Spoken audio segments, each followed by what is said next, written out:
Hello అండి, అందరికీ నమస్కారం. మన శ్రీదేవి గిరిధర్ ఛానల్కి మీ అందరికీ స్వాగతం అండి. ఈరోజు రీడింగు మనము మీ మనసులో ఉండే వ్యక్తి వాళ్ళు ఏమనుకుంటున్నారు అంటే మీ దగ్గర ఏమైనా సీక్రెట్స్ పెట్టారా అంటే దాచిపెట్టారా అంటే హిడెన్ సీక్రెట్స్ ఉన్నాయా, సీక్రెట్ ట్రూత్ అంటే ఏదైనా రహస్యాలు ఏమైనా దాచిపెట్టారా, మనసులో ఉండే ఏవైనా నిజాలు ఏమైనా దాచిపెట్టారా, సో వాళ్ళు ఏమి మనసులో దాచుకున్నారు, వాళ్ళు దాచుకొని మీకు చెప్పాలనా వద్దా అని ఆలోచిస్తున్నారా, మీ మీ మనసులో ఉన్న వ్యక్తి మనసులో ఏముంది, వాళ్ళు ఏం దాచిపెడుతున్నారు, మీ గురించి ఏం దాచిపెడుతున్నారు, వాళ్ళ గురించి ఏం దాచిపెడుతున్నారు, మనసులో ఏమి అనుకుంటున్నారు అంటే ఆ సీక్రెట్స్ని గురించి, ఆ సీక్రెట్ ట్రూత్ ఉంటాయి కదా, సీక్రెట్ ట్రూత్స్ ఏమున్నాయి, ఏం ఆలోచిస్తున్నారు, హిడెన్ సీక్రెట్స్ ఏమున్నాయి, దాచిపెట్టిన సీక్రెట్స్ ఏమున్నాయి, వాళ్ళ మనసులో ఎందుకు అలా బిహేవ్ చేస్తున్నారు అనేది చూద్దాం. మీ మనసులో ఉండే వ్యక్తి గురించి మీరు మనసులో అనుకోండి. పేరు డేట్ ఆఫ్ బర్త్ తెలిస్తే డేట్ ఆఫ్ బర్త్ కూడా అనుకోండి. అలాగే మీకు ఈ వీడియో నచ్చినట్లయితే తప్పకుండా లైక్ చేయండి, అలాగే షేర్ చేయండి వీడియోస్ని. అలాగే ఇంకా ఎవరైనా సబ్స్క్రైబ్ చేసుకోకపోతే తప్పకుండా సబ్స్క్రైబ్ చేసుకోండి. అలాగే మన వీడియోస్కి కమెంట్స్ కూడా పెట్టండి. ఏదైనా మీకు డౌట్స్ అంటే మీ ఒపీనియన్స్ని నాకు కమెంట్స్లో తెలియచేయండి. ఇంకా ఎవరికైనా పర్సనల్ రీడింగ్ కావాలి అంటే డిస్క్రిప్షన్లో డీటెయిల్స్ అన్నీ పెట్టానండి. ఆ డీటెయిల్స్కి మీరు చదివేసి నీట్గా నన్ను కాంటాక్ట్ చేయొచ్చు. ఓకేనా? ఇప్పుడు మీ మనసులో ఉండే వ్యక్తి ఎటువంటి సీక్రెట్స్ అనేవి పెట్టుకున్నారు, ఏమి సీక్రెట్స్ ఉన్నాయి, మీకు చెప్పకుండా ఏం దాచిపెట్టారు, లేకపోతే వాళ్ళ మనసులో ఏం ఆలోచిస్తున్నారు మీ గురించి అనేది ఇప్పుడు చూద్దాము. మీ మనసులో ఉండే పర్సన్ మీ నుంచి ఏం దాచిపెడుతున్నారు, వాళ్ళ మనసులో ఏం సీక్రెట్స్ దాగి ఉన్నాయి చూద్దాం. థర్డ్ పార్టీ ఏమైనా ఉందా, ఆ థర్డ్ పార్టీ దగ్గర ఆ సిచ్యుయేషన్ గురించి ఆలోచిస్తున్నారా, ఏం ఆలోచిస్తున్నారు అనేది చూద్దాం. ఓకేనా?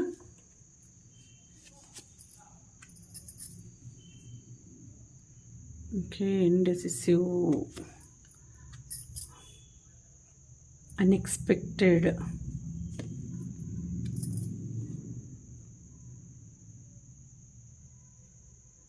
ఓకే.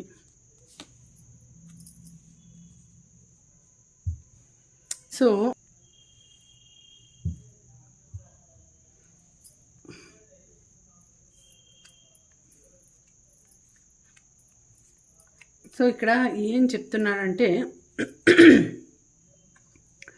ఇండెసిసివ్గా ఉన్నాడు అంటే ఇండెసిసివ్గా ఉన్నారు వాళ్ళు. వాళ్ళకి గురించి ఏం డెసిషన్ తీసుకోవాలి అనేది అంటే మీ మీద మీకు చెప్పాలనా వద్దా, ఏదో హిడెన్ సీక్రెట్ వాళ్ళ మైండ్లో ఉందండి. వాళ్ళు దాని గురించి మీకు చెప్పాలనా వద్దా అనే సందిగ్ధంలో ఉన్నారు. చెప్పాలనా, నాకు తెలుసు, నా గురించి నాకు తెలుసు, కానీ నేను డెసిషన్ తీసుకోలేకపోతున్నా, నీతో చెప్పాలనా వద్దా అనే సిచ్యుయేషన్లో ఉన్నా నేను అనేసి ఆలోచిస్తున్నారు. మనసులో ఏదో దాచిపెట్టినారు. మీ గురించి మీకు చెప్పకుండా వాళ్ళు వాళ్ళ మనసులో ఏదో దాచిపెట్టినారు. సో బయటపడితే ఏం సిచ్యుయేషన్ ఎదుర్కోవాల్సి వస్తుందో, ఏమవుతుందో అంటే నిన్ను బాధ పెడతానేమో, hurts you. So to make a decision hurts you. So నేను నీకు డెసిషన్ తీసుకొనేసి నా మనసులో ఉండేది నీకు చెప్పేసినానంటే నిన్ను బాధ పెడతానేమో, నువ్వు బాధపడతావేమో అని థింక్ చేస్తున్నారండి వాళ్ళు. So unexpected outcome. So things did not go the way I planned. So అన్ఎక్స్పెక్టెడ్గా జరిగిపోతుంది అంటే అన్ఎక్స్పెక్టెడ్గా జరిగిపోయింది. ఇలా జరుగుతుందని నేను ఎక్స్పెక్ట్ చేయలేదు, కానీ ఇది జరిగిపోయింది. ఇప్పుడు నేను వీళ్ళకు నా పర్సన్కి చెప్తే ఏం జరుగుతుంది, things didn't go the way I planned. So నేను అనుకున్నట్టు జరగలేదు థింగ్స్. సో నేను అనుకోనిది జరిగింది. ఎట్లా అది జరిగింది కాబట్టి ఈ సిచ్యుయేషన్ని నేను ఎదుర్కొంటున్నా. ఏం చేయాలి ఇప్పుడు, పరిస్థితి ఇలా వచ్చింది. సో ఇప్పుడు సిచ్యుయేషన్ ఎలా ఎదుర్కోవాలి తనకి తెలిసిపోతుంది. నేను అనుకోకుండా జరిగింది, నేను అనుకోకుండా ప్లాన్ చేయకుండా జరిగిపోయింది ఇది. అంటే ఏదైనా థర్డ్ పార్టీ సిచ్యుయేషన్ జరిగి ఉండొచ్చు, అది అందరికీ తెలిసిపోయి ఉండొచ్చు, అది మీకు తెలియకుండా దాచిపెట్టడానికి ట్రై చేస్తూ ఉండొచ్చు. ఇది నేను ఎక్స్పెక్ట్ చేయలేదు, అన్ఎక్స్పెక్టెడ్ అవుట్కమ్ ఇది. ఇలా జరిగిపోయింది, అరే ఇట్లా ఎందుకు జరిగిపోయింది అని వాళ్ళు మనసులో థింక్ చేస్తున్నారండి. ఇక్కడ చూడండి, unappreciated. I felt like you didn't care. So అంటే మిమ్మల్ని అప్రిషియేట్ చేయాలా అనుకుంటారు కానీ చేయలేకపోతున్నారు. మీరు బాగా మంచిగా కుక్ ఏదైనా కానీ మంచిగా కుక్ చేయడం కానీ, మంచిగా ఉండడం కానీ, వాళ్ళని బాగా చూసుకోవడం కానీ, వాళ్ళకి అన్ని సౌకర్యాలు కల్పించడం కానీ అలా చేస్తుంటారు. కానీ వాళ్ళు మిమ్మల్ని అప్రిషియేట్ చేయరు. మనసులో మాత్రం అరే అప్రిషియేట్ చేసింటే సంతోషించిండేమో, నేను కొంచెం పొగిడింటే బాగుండేమో, కొంచెం తనని బాగా చూసుకునింటే బాగుండేమో, నేను ఎందుకు ఇట్లా బిహేవ్ చేసిన, I felt like you didn't care. అంటే తను మైండ్లో నేను ఎందుకు కేర్ చేయడం లేదు తనని, అసలు తను నా గురించి ఇంత ఆలోచిస్తోంది లేకపోతే ఆలోచిస్తున్నాడు, నేను ఎందుకు తన గురించి ఆలోచించలేకపోతున్నా, తనని ఎందుకు నేను ఎక్కువ కేర్ తీసుకోలేకపోతున్నా, తనని ఎందుకు అప్రిషియేట్ చేయలేకపోతున్నా, నేను ఎందుకు ఇట్లా బిహేవ్ చేస్తున్నా అని మనసులో అనుకుంటారు. కానీ మీ ముందర ఏమి మాట్లాడరు, మిమ్మల్ని అప్రిషియేట్ చేయరు, మిమ్మల్ని ప్రేమగా చూసుకోరు. లోపల ప్రేమ ఉంటుంది కానీ బయటికి చూపించరు, కేర్ తీసుకోరు మిమ్మల్ని. సో ఇలా థింక్ చేస్తూ ఉంటారు. ఇక్కడ చూడండి, overwhelmed. So overwhelmed, the stress from this is draining me. So వాళ్ళు అన్నిట్లోనూ ఆలోచించి స్ట్రెస్ ఫీల్ అవుతున్నారండి. ఇది టైమ్లెస్ రీడింగ్. ఎప్పుడు వస్తుందో ఎప్పుడు కనిపిస్తుందో మీకు అది అప్పుడే నుంచే మీకు వర్తిస్తుంది. అలాగే ఇది జెండర్కి సంబంధించింది కాదు. సో ఎవరైనా చూడొచ్చు, ఫీమేల్ చూడొచ్చు, మేల్ చూడొచ్చు, మ్యారేజ్ అయిన వాళ్ళు, మ్యారేజ్ కాని వాళ్ళు ఎవరైనా చూడొచ్చండి. ఇది ఎవరికైనా వర్తిస్తుంది ఈ రీడింగు. సో ఆ మీ మనసులో ఉండే వ్యక్తి ఎలా ఫీల్ అవుతున్నారంటే ఆలోచించి మిమ్మల్ని బాధ పెట్టినాను, మిమ్మల్ని పొగడడం లేదు, మీ గురించి నేను కేర్ తీసుకోవడం లేదు, ఇవన్నీ వాళ్ళకి.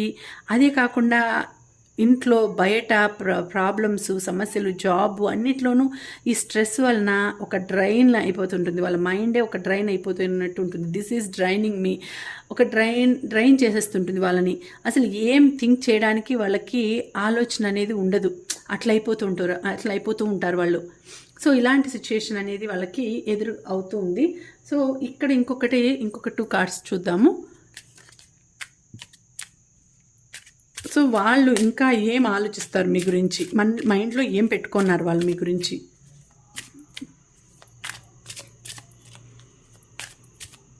మీరు ఎందుకు ఇట్లా థింక్ చేస్తున్నారు, నా దగ్గర ఎందుకు ఏవి చెప్పడం లేదు, నా దగ్గర ఎందుకు ఇట్లా బిహేవ్ చేస్తున్నారు అని మీరు అనుకుంటూ ఉంటారు. కానీ వాళ్ళ మైండ్లో ఇలా ఉంది, చాలా ఆలోచిస్తున్నారు వాళ్ళు. సో అందుకే చాలా థింక్ చేస్తున్నారు వాళ్ళు.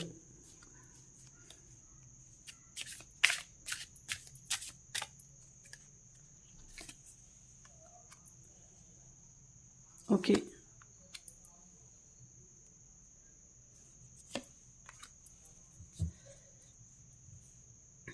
సో ఇక్కడ ఏం తెలియజేస్తుంది అంటే love your journey. So be open to the idea of loving you. So మీరు ఏమనుకుంటున్నారంటే వాళ్ళు అలా థింక్ చేయడం వలన మిమ్మల్ని మీరు లవ్ చేసుకోవాలి, అంటే మీకు మీరు సెల్ఫ్ లవ్ అనేది ముఖ్యం. సో వాళ్ళు నన్ను ఇష్టపడడం లేదు, వాళ్ళు నా గురించి అనుకోవడం లేదు. సో అనుకోవడం లేదు కాబట్టి నా గురించి నేను టైం స్పెండ్ చేయాలి, నా గురించి నేను ఆలోచించాలి, నా గురించి నేను టైం కేటాయించుకోవాలి. To be open to the idea of loving you. So love your journey. So love your journey. నీకు నువ్వు ఇష్టపడు, నిన్ను నువ్వు ప్రేమించుకో, నిన్ను నువ్వు కేర్ తీసుకో, నీకంటూ నువ్వు ఒక టైం అనేది కేటాయించుకో అనేసి నీకు నువ్వే చెప్పుకుంటున్నావు. నీకు అనిపిస్తుంది మనసులో. Ask your angels, seek the divine. Your angels want support you. అంటే ఇక్కడ ఈ 4 వాళ్ళవైతే మీ మనసులో ఉండే పర్సన్ అయితే, ఈ 3 మీ మనసులో ఉండేది.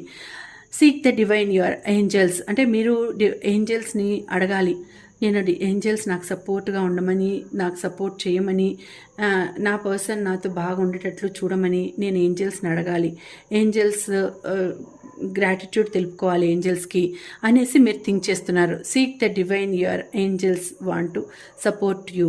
సో ఆ విధంగా మీరు మనసులో ఆలోచిస్తున్నారు, పరితపిస్తున్నారు. Change a bad habit. Kill a bad habit, drinking, overeating or anything else not serving you. So మీరు అక్కడ ఆలోచించేది ఎందుకంటే మీ పర్సన్ గురించి మీరేం థింక్ చేస్తున్నారంటే, ఎందుకు ఇట్లా ఎక్కువగా వాళ్ళకి మీ పర్సన్కి ఎక్కువగా డ్రింకింగ్ అలవాటున్నా, స్మోకింగ్ అలవాటున్నా ఉంటే అది ఎందుకు కిల్ ఏ బ్యాడ్ హ్యాబిట్. ఆ బ్యాడ్ హ్యాబిట్ ఏం చేస్తుందంటే మనల్ని చంపేస్తుంది. డ్రింకింగ్ కానీ, స్మోకింగ్ కానీ, ఏదైనా కానీ ఒక బ్యాడ్ హ్యాబిట్ ఉంది అంటే అది మనల్ని చంపేస్తుంది, చావు వరకు తీసుకొని వెళ్తుంది. సో మనల్ని బతికించదు, అది మనల్ని బతుకు వైపు పోనివ్వదు, చావు వైపే పోనిస్తుంది. కాబట్టి ఆ బ్యాడ్ హ్యాబిట్ని చేంజ్ చేసుకునేటట్టు నేను మార్చాలి తనని. తను ఎందుకో నాతో ఈ మధ్య సరిగా లేరు, సరిగా ఉండడం లేదు, సరిగా మాట్లాడడం లేదు, సరిగా కేర్ చూపించడం లేదు, సరిగా అని మీరు ఆలోచిస్తున్నారు, మీరు థింక్ చేస్తున్నారు. ఈ బ్యాడ్ హ్యాబిట్ని మార్చాలి, తన నుంచి ఒక చేంజ్ అనేది మీరు కోరుకుంటున్నారు. కానీ వాళ్ళు మీ గురించి ఇలా ఆలోచిస్తున్నారు, ఎందుకు నేను ఇలా చేస్తున్నాను, ఈ థర్డ్ పార్టీ వల్ల నేను సరిగా చేయలేకపోతున్నానా, థర్డ్ పార్టీ నా లైఫ్లోకి రావడం వలన నేను తనని సరిగా చూసుకోలేకపోతున్నాను అనేసి ఆలోచిస్తున్నారు. ఇంకొక 2 కార్డ్స్ చూద్దాం. ఇది twin flame, in and anger చూద్దాం.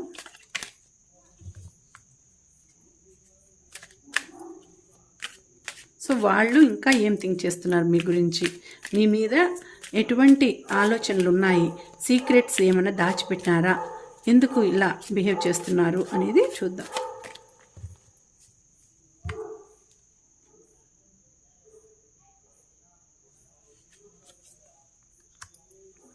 Okay, moon. Oh nice. Okay, third party ఉందండి. So higher self. Okay, loss. Okay, renewal.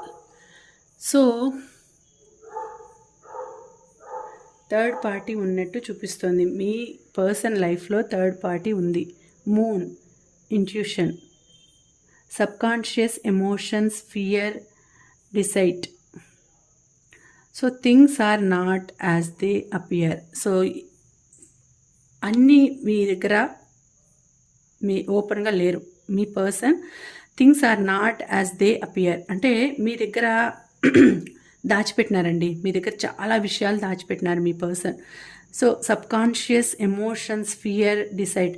So వాళ్ళ మనసులో చాలా ఎమోషన్స్ని పెట్టుకున్నారు, భయాన్ని పెట్టుకున్నారు. మీ దగ్గర చెప్తే, మీ దగ్గర విషయాలన్నీ చెప్పేస్తే ఏదో సంథింగ్ జరుగుతుంది. సో గలాటలు కావచ్చు, కొట్లాటలు కావచ్చు, ఒక రిలేషనే విడిపోవచ్చు. సో అందుకనేసి వాళ్ళు మీ దగ్గర ఆ థింగ్స్ అనేటివి తెలియచేయడం లేదు. అపియర్ అంటే మీకు తెలియకుండా దాచిపెడుతున్నారు వాళ్ళు. థర్డ్ పార్టీ సిచ్యుయేషన్లో ఉంది. సో ఆ థర్డ్ పార్టీ వలన వాళ్ళ దగ్గర వచ్చే సమస్యల వలన మీ దగ్గర అది మీకు చెప్పడం లేదు. సో ఇక్కడ చూడండి, ఇక్కడ హయ్యర్ సెల్ఫ్ అని వచ్చింది. యాక్టివేషన్, హయ్యర్ సెల్ఫ్, ఇన్జనరేషన్, awakening, timeline shift. So చాలా బాధపడుతున్నారండి. వాళ్ళ మైండ్లో చాలా ఆలోచిస్తున్నారు, ఎందుకు ఇట్లా నేను బిహేవ్ చేస్తున్నాను అంటే వాళ్ళు ఆ మైండ్లో సెల్ఫ్ ఇంటగ్రేషన్ చేసుకుంటున్నారు. హయ్యర్ సెల్ఫ్ ఇంటగ్రేషన్, నేను నాలో ఉండే అది ఆ సిచ్యుయేషన్, ఆ థర్డ్ పార్టీ సిచ్యుయేషన్ కావచ్చు, లేకపోతే ఇంకా ఏదైనా వేరే సీక్రెట్స్ కావచ్చు, హైడ్ చేస్తుండే విషయాలు ఏవైనా కావచ్చు, వీటినన్నిటినీ ఎప్పుడు ముందు పెట్టాలి, ఆ టైం లైన్ షిఫ్ట్ అనేది ఎప్పుడు వస్తుంది, ఆ టైం అనేది ఎప్పుడు వస్తుంది, అప్పుడు నేను అన్నీ చెప్పేయాలి తనతో, ఏది జరిగితే అది జరుగుతుంది అని మనసులో అనుకుంటున్నారు. కానీ ఒక రకంగా ఒక విధంగా భయం అనేది కూడా వాళ్ళకు ఉంది. భయం ఏం జరుగుతుందో అని భయం. wounded, లాస్ చూడండి, not feeling enough, missing someone, left out in the cold. So వాళ్ళు చాలా లాస్ ఫీల్ అవుతున్నారండి, బాధపడుతున్నారు. మైండ్లో ఒక పెయిన్ అనేది వాళ్ళకు ఉంది, మనసులో చాలా పెయిన్ ఉంది, మీతో చెప్పుకోలేకుండా ఉన్నారు, స్ట్రెస్ ఫీల్ అవుతున్నారు, నాట్ ఫీలింగ్ ఎనఫ్, బాగలేరు వాళ్ళు, అసలు ఏదో బాధ అవుతా ఉంది. మిస్సింగ్ సమ్వన్, మిస్ అవుతున్నారు, ఒకరిని మిస్ అవుతున్నారు, వాళ్ళను ఎవరిని మిస్ అవుతున్నారో తెలియదు, మిమ్మల్ని మిస్ అవుతున్నారు, ఆ థర్డ్ పార్టీని మిస్ అవుతున్నారో తెలియదు. మీ ఇద్దరి మధ్య వాళ్ళు నలిగిపోతుండొచ్చు, మీరున్నారని వాళ్ళకి తెలియకపోవచ్చు, వాళ్ళు ఉన్నారని మీకు తెలియకపోవచ్చు. సో మీ ఇద్దరిని కంట్రోల్ చేసుకుంటూ మీ ఇద్దరి మధ్య నలిగిపోతూ ఉండొచ్చు. So left out in the cold, ఒక రకమైన ఆ కోల్డ్ లాంటి సిచ్యుయేషన్లో వాళ్ళు నలిగిపోతున్నారండి. సో వాళ్ళు ఎటువంటి సిచ్యుయేషన్లో ఉన్నారంటే వాళ్ళకి అర్థం కావడం లేదు, ఏం చేయాలి, ఏం సిచ్యుయేషన్ని నేను ఎలా ఎదుర్కోవాలి అనే దాంట్లో ఉన్నారు, లాస్లో ఉన్నారు, ఒక విధమైన లాస్ లో ఉన్నారు వాళ్ళు. సో అలాంటి ఉంది. బట్ మీరు ఒక ఒక స్పార్క్ లాగా న్యూ లైఫ్ని బిగిన్ చేయాలి అని అనుకుంటున్నారు. ఇలాగే ఉంటే పర్సన్ ఇలాగే ఉంటే మీ లైఫ్ని రెన్యూవల్ చేసుకోవాలి, న్యూ లైఫ్ ఫ్రెష్ స్టార్ట్ చేయాలి, రిజువనేషన్, హీలింగ్ ఆఫ్టర్ క్రైసిస్, సేక్రల్ చక్ర బ్యాలెన్స్ చేసుకోవాలి. సో మీరు మనసుని హీల్ చేసుకోవాలి, ఇటువంటి లైఫ్ని కొత్తగా స్టార్ట్ చేయాలి అని థింక్ చేస్తున్నారు. మీ లైఫ్ని మీ డ్రీమ్స్ని బాగా ఫుల్ఫిల్ చేసుకోవాలి. Telepathy 5D communication, astral travel, spirit guides, science. So మీకు మనసు వాళ్ళు అలా పెడుతూ ఉన్న మీ మనసులో మాత్రం బాగుంది, బట్ వాళ్ళు కూడా ఆలోచిస్తున్నారండి, ఇలాగే ఉండకూడదు, ఇలాగే ఉంటే ఇంక ఇలాగే ఉంటుంది లైఫ్ని న్యూగా స్టార్ట్ చేయాలి, ఇల్యూషన్స్ పెట్టుకోకుండా, అంటే బాధపడకుండా మీ లైఫ్ని కొత్తగా స్టార్ట్ చేయాలి, ఈ బాధలన్నీ మర్చిపోవాలని వాళ్ళు అనుకుంటున్నారు, మీరు అనుకుంటున్నారు. మీ ఇద్దరి మధ్య ఒక అండర్స్టాండింగ్ రావాలి, ఎందుకు ఇలా అవుతుంది మా లైఫ్ అనేసి మీరు ఒక స్టెప్ తీసుకోవాలి, ఒక డెసిషన్ తీసుకోవాలి అనేది మీరు ఆలోచిస్తున్నారు. సో ఇలాంటి సిచ్యుయేషన్లో ఉన్నారు. బట్ ఏదో సంథింగ్ మీ పర్సన్ మీ దగ్గర హైడ్ చేస్తున్నారు. మీరు మీ లైఫ్ని కొత్తగా స్టార్ట్ చేయాలి, మీ లైఫ్ని ఫుల్ఫిల్ చేసుకోవాలి, మీ డ్రీమ్స్ని ఫుల్ఫిల్ చేసుకోవాలి. 3D communication, telepathy, 5D communication ద్వారా మీరు అన్ని ఆస్ట్రల్ ట్రావెల్ని అందుకోవాలి, స్పిరిట్ గైడ్స్ చెప్పే సైన్స్ని అందుకోవాలి అని ఎదురు చూస్తున్నారు. మీకు ఇటువంటి దాని మీద ఎక్కువ పట్టు ఉంది, నమ్మకం ఉంది. సో భగవంతునికి గ్రాటిట్యూడ్ కూడా తెలుపుకుంటూ ఉంటారు. సో అలాంటి సిచ్యుయేషన్ ఉంది. ఓకేనా, లైఫ్ అనేది మళ్ళీ మీకు న్యూగా స్టార్ట్ అవుతుందండి, బాగుంటుంది. ఇవన్నీ కూడా సమస్యలన్నీ కూడా పోతాయి. ఇప్పుడు వాళ్ళు మీ దగ్గర కొద్దిగా హైట్ చేసినా కూడా తర్వాత వాళ్ళు మీ దగ్గరికి వచ్చే పరిస్థితులు వస్తాయి, తప్పకుండా వస్తాయి. మీరు మళ్ళీ లేదంటే మీరు మీ లైఫ్ని ఫుల్ఫిల్ చేసుకుంటారు, మీ డ్రీమ్స్ని ట్రూ చేసుకుంటారు, మీ లైఫ్ని రెన్యువల్ చేసుకుంటారు, మళ్ళీ రెన్యువల్ చేసుకొని న్యూగా స్టార్ట్ చేస్తారు. ఓకేనా. సో ఇది ఫ్యూచర్ బాగుంటుందండి మీకు. ఇది ప్రజెంట్, లేకపోతే ప్రజెంట్లో ఇలా ఉంటుంది, ఫ్యూచర్లో మీకు బాగుంటుంది, మీ లైఫ్ అంతా కూడా సక్సెస్ అవుతుంది. ఓకేనా. ఇదండి ఇవాళ రీడింగు. మళ్ళీ వచ్చే వీడియోలో తప్పకుండా మంచి రీడింగ్తో కలుసుకుందాము. ఈ రీడింగ్కి మీరు క్లెయిమ్ చేయాల్సిన నెంబర్స్ 444 అని మీరు క్లెయిమ్ చేయండి. ఓకేనా. థ్యాంక్ యూ అండి, థ్యాంక్ యూ.